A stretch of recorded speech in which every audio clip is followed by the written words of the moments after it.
Good morning विद्यार्थी मित्रों, नवजीवन परिवार की ओर से मैं आप लोगों का हार्दिक स्वागत करती हूँ। आज हम कक्षा 7th में हिंदी की पढ़ाई करने वाले हैं, जिसमें हम पहुँचे थे। पाठ नंबर था हमारा चौथा, जिसका नाम था स्वामी विवेकानंद। चलो तो हम जहाँ से यहाँ मैंने निशान लगाया है वहाँ से हमारा ठहरा हुआ था, तो वहाँ से हम आज शुरू करेंगे। चलो तो सभी बच्चे अपने टेक्स्ट बुक ओपन कर लेंगे। चलो, कई वर्षों तक वे तपस्या और चित्त शुद्धि की साधना में लगे रहे। कौन किसकी बात कर रहे हैं यहाँ पर? स्वामी विवेकानंद की।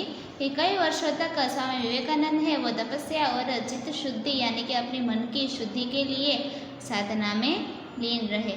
वे सिद्ध महात्माओं की खोज करते और उनके सत्संग से लाभ उठाते। वो क्या करते? सिद्ध महात्माओं की खोज करते थे और सत्संग भी करते थे। सत्य की खोज करने के लिए उन्होंने सभी तरह के कष्ट प्रसन्नता से सहे।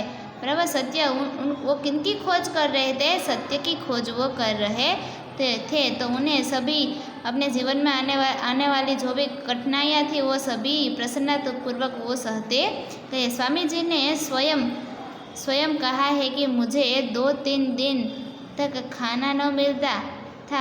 अक्सर ऐसे स्थान पर नंगे बदन सोया हूँ जहाँ की सर्दी का अंदाज़ा थर्मोमीटर से भी नहीं लग सकता। कितनी ही बार शेर, बाघ और दूसरे शिकारी जानवरों का सामना हुआ, पर राम के प्यासे को इन बातों का क्या डर। बराबर, जो भगवान की भक्ति का प्यासा है, कौन है? स्वामी विवेकानंद। उन्हें इन बातों से कोई अंतर नहीं पड़ता।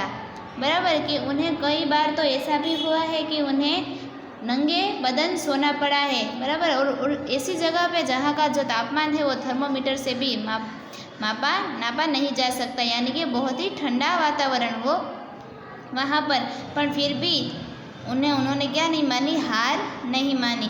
पहाड़ से उतरकर बंगाल, संयुक्त प्रांत, उत्तर प्रदेश, राजपुताना, बम्बई आदि का उन्होंने भ्रमण किया। कि इन सभी जगहों पर उन्होंने क्या किया था? भ्रमण किया था, यानी कि प्रवास किया था। वहाँ पर वो घूमे फिरे थे। जो जिज्ञासु जन श्रद्धावश उनकी सेवा से उपस्थित होते थे, उन्हें वे धर्म और नीति के तत्वों का उपदेश देते थे, और जिसे विपदग्रस्त देखते उनका सांत्वना देते थे। यानी कि क्या करते थे वो?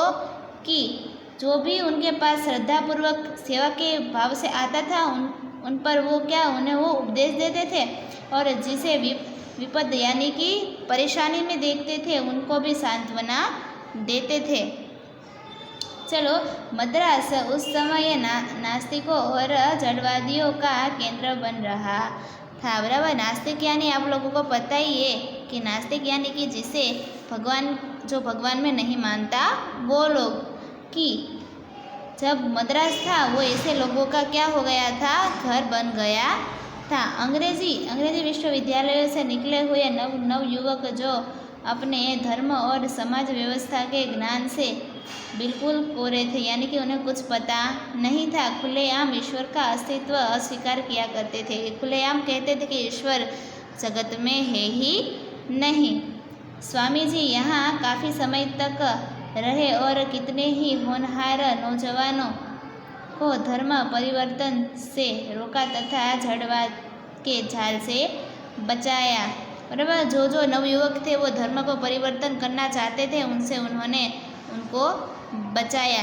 कितनी ही बार लोगों ने उनसे वाद विवाद किया। कितनी बार अलग अलग लोगों ने उनसे वाद विवाद यानी कि उनके साथ क्या की? बातें की, उनकी खिल्ली उड़ाई, उनका मजाक उड़ाया, पर वे अपने वेदांत के रंग में इतना डूबे हुए थे कि उन्हें किसी हंसी मजाक की तनिक भी परवाह न थी। यानी कि कोई भी उनके बारे में कुछ भी बोलता है फिर भी उनको कोई फर्क नहीं पड़ता।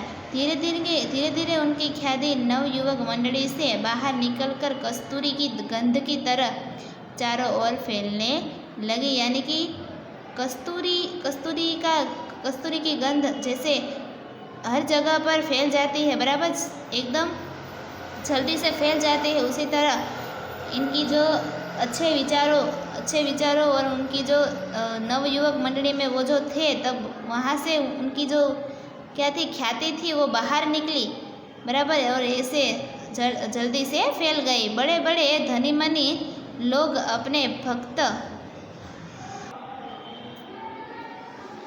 और शिष्य बन गए और उनसे नीति तथा वेदांत तत्व के उपदेश लिए। बराबर, क्या किया था तो के बड़े बड़े धनी मनी लोग अपने भक्त और शिष्य बन गए। बड़े बड़े जो धनी मनी लोग थे वो उनके, यानी कि इनके स्वामी विवेकानंद जी के, राइट, उनके उपदेश पर वो चलते थे। जस्टिस सुब्रमण्यम अय्यर, महाराजा रामनंद मद्रास और महाराजा खेतड़ी राजपुतरा उनके प्रमुख शिष्यों में से थे, यानी कि वो उनके बराबर एकदम प्रख्यात शिष्यों में से ये दोनों तीनों थे। जब स्वामी जी मद्रास में थे तब उनको अमेरिका में सर्वधर्म सम्मेलन के आयोजन का समाचार मिला। तब वो कहाँ थे, मद्रास में थे। तब उन्हें सर्वधर्म जो सम्मेलन था उनमें उन्हें आमंत्रण दिया गया था। वे तुरंत उसमें सम्मिलित होने को तैयार हो गए। हिंदू धर्म का उनसे बड़ा ज्ञानी तथा वक्ता और था ही कौन?